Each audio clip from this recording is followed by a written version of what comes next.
Paalala ko po, hindi ibig sabihin hindi ka komportable, hindi ibig sabihin hindi tama yun. Hindi lahat ng komportable tama. Hello? Importante, komportable sa problema, ayaw na solusyon. Hanggang dyan ka na lang. Ayaw mo na pagbabago eh. Ayaw mo na tinuturuan, ayaw mo sinasabihan. Diyan ka na lang, huwag ka matututo. Huwag ka lalago. Andiyan po ba yun, man? Kaya recall natin, even in our life, as we pray for the fathers, also believers, we are learning on how God has entrusted us. Ngayon, bakit pa natin ito pinagsisikapan? Kasi nga po, ang buhay talaga is about stewardship.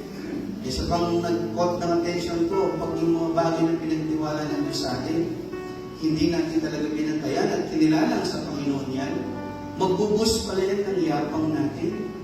Magbubus pa daw pala yan ng lust in the flesh. Magbubus yan ng lust in the eyes. Na kahit ngayon na Allah, nung wala ka, okay lang mo. Pero wala ka na nga, ano pang inaasal mo? Kasi bakit? Hindi alam anong pinagkaloob. Kaya anong hinihingi. Kaya alam niyo talaga basic rule, gratefulness. Ano munang meron? Pasalamatan.